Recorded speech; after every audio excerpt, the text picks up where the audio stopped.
पाकिस्तान में मोटरवे की बुनियाद नवाज शरीफ ने रखी, वही इसके मामार हैं। वज़ीर-ए-आज़म शहबाज शरीफ ने सक्खर हैदराबाद मोटरवे मंसूबे का संग बुनियाद रख दिया, जिसके बाद तकरीब से खिताब में वज़ीर-ए-आज़म ने कहा कि ये मंसूबा 30 माह में मुकम्मल होगा, जिसे पब्लिक प्राइवेट पार्टनरशिप के जरिए मुकम्मल किया जाएगा। ट्रांसपोर्टर्स और मुसाफिरों को इससे बहुत ज्यादा फायदा होगा। उन्होंने कहा कि कोई दो राय नहीं, पाकिस्तान में मोटरवे की बुनियाद नवाज शरीफ ने रखी और उसके मामार नवाज शरीफ ही हैं। हमें उसको मजीद आगे बढ़ाना है, 100% मुतफिक हों। बलोचिस्तान से सड़कों को मिलाने पर तेजी से काम करना चाहिए, क्योंकि बलोचिस्तान हमारा बहुत अहम सूबा है। बलोचिस्तान की तरक्की के बगैर पाकिस्तान की तरक्की नामुकम्मल है। इस मौके पर वज़ीर-ए-आज़म ने कहा कि सक्खर रोहड़ी पुल का नवाज शरीफ ने ऐलान किया था, मैं आज उसकी तकमील का ऐलान करता हूँ। शहबाज शरीफ का कहना था कि मोटरवे M6 के मेयार पर कोई समझौता नहीं होगा। वज़ीर आला सिंध के साथ अचानक मोटरवे की तामीराती काम का जायजा लेने पहुँच जाऊँगा। उम्मीद है कि ये इसी मेयार का होगा।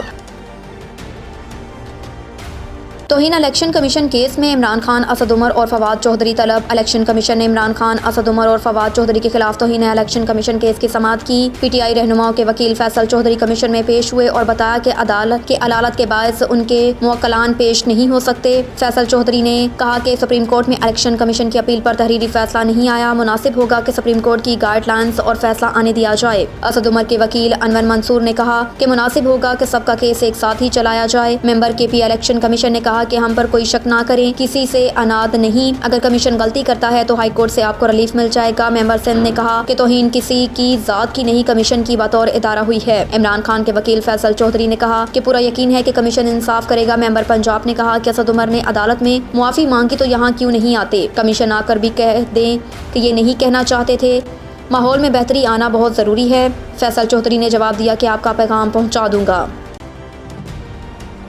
नैब तरामीम जल्दबाजी में मंजूर हो जाएं, क्या अदलिया हाथ बांध कर तमाशा देखे। सुप्रीम कोर्ट में नैब तरामीम के खिलाफ इमरान खान की दरख्वास्त पर समाअत हुई। इमरान खान के वकील ने बताया कि एग्जीक्यूटिव अपना काम ना करे तो लोग अदालतों के पास ही आते हैं। चीफ जस्टिस ने कहा कि नैब तरामीम इस असम्बली ने की जो मुकम्मल ही नहीं। इस नुक्ते पर कानून नहीं मिला कि नामुकम्मल असम्बली कानून साजी के कर सकती है या नहीं। सियासी हिकमत अमली के बायस आधी से ज़्यादा असम्बली ने बाइकाट कर रखा है। जस्टिस एजाजुल हसन ने कहा कि नैब तरामीम से फ़ायदा सिर्फ तरमीम करने वालों को ही हुआ। चंद अफराद की दी गई लाइन पर पूरी सियासी पार्टी चल रही होती है। लाइन को फॉलो करे तो उसका फ़ायदा सिर्फ चंद अफराद की ज़ात को पहुंचता है। नैब तरमीम की हिदायत करने वालों का असल में फ़ायदा पहुंचा। क्या ऐसी सूरत हाल में अदलिया हाथ पर हाथ बांध कर तमाशा देखे। नैब तरमीम को बगैर बहस से जल्दबाजी में मंजूर किया गया। तरमीम की नीयत ही ठीक ना हो तो आगे जाने की ज़रूरत ही नहीं। मुल्क में दवाओं के बहरान का खदशा। वजारत सेहत ने वजारत ख़जाना को ख़त लिख दिया। वजारत सेहत के हुकाम के मुताबिक अद्वियात के खाम माल के लिए LCs ना खोली गई तो अद्वियात के बहरान का खदशा है।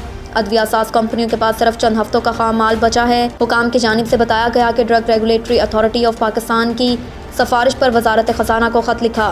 दूसरी जानिब पाकिस्तान फार्मास्यूटिकल मैन्युफैक्चरर्स एसोसिएशन का कहना था कि भारतीय खाम माल साज कंपनियों ने पाकिस्तान को डिफ़ॉल्ट करार दे दिया है। भारतीय और चीनी कंपनियां अब पाकिस्तानियों का उधार पर खाम माल नहीं दे रहे।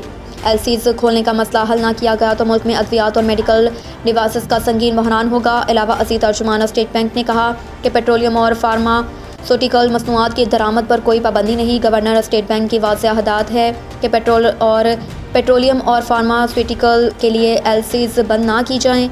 तर्जुमान का कहना था कि जो बैंक फार्मास्यूटिकल इंपोर्ट के लिए LC नहीं खोल रहे उनकी निशानदही करें।